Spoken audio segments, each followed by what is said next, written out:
Look at London. It is home to over 215,000 millionaires, more than 500 centimillionaires, and 45 billionaires. But step outside the M25 motorway, and that wealth vanishes. Citizens of the United Kingdom now have less disposable income than people living in the poorest 5 U.S. states, and they fall completely below the average of the OECD.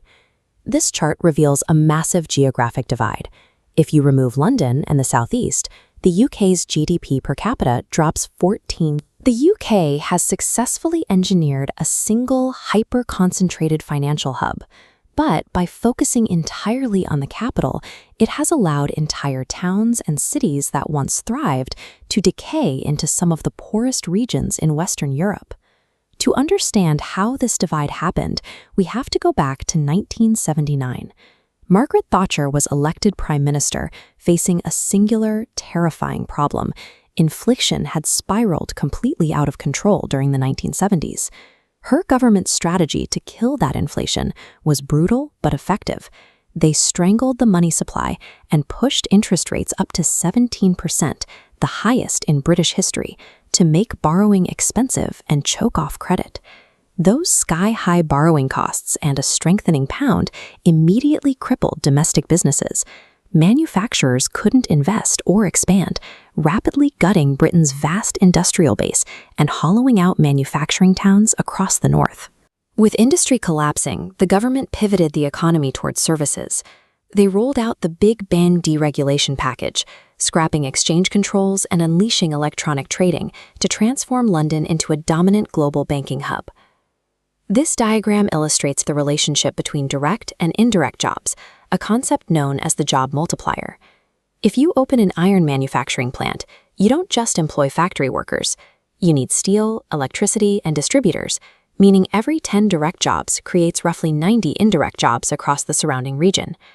But when you switch to financial services, that wide distribution disappears. 10 direct jobs in banking only generate about 36 indirect jobs. So while the pivot to finance successfully boosted the top-line national GDP, it severely restricted how that money flowed through the country.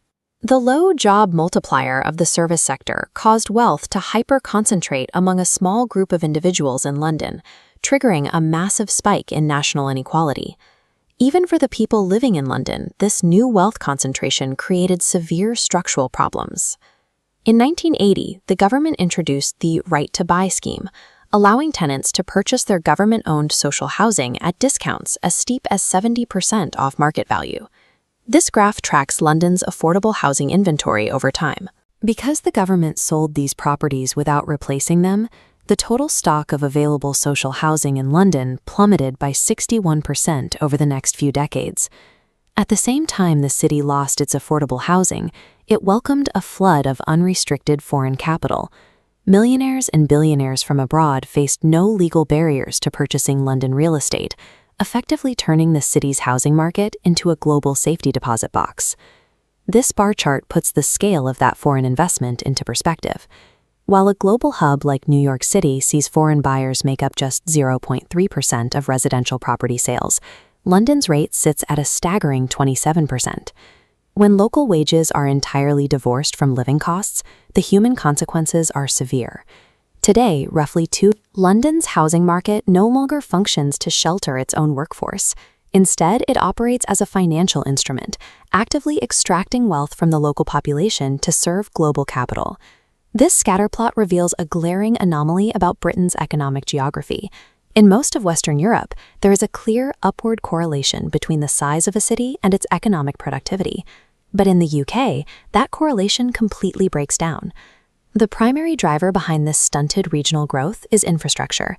The government heavily biases its transport investments toward the capital, leaving cities in the North and Midlands with weak road and rail links that isolate their labor pools. We can see this disparity clearly in the data. This chart breaks down transit funding by region. While London receives nearly £1,200 of investment per person, the East Midlands receives just £350. The exact same geographic bias appears in public research and development spending.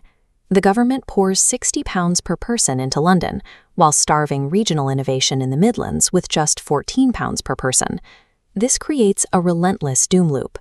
The government prioritizes London with public money, which allows local firms to grow faster and attract more private capital. The government then points to that private growth to justify ignoring the rest of the country all over again.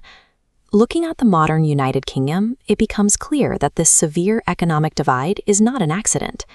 Over the last 4 decades, the nation was deliberately re-engineered into a highly unequal, single-city economy. Generating a massive national GDP and projecting global financial prestige looks great on a spreadsheet.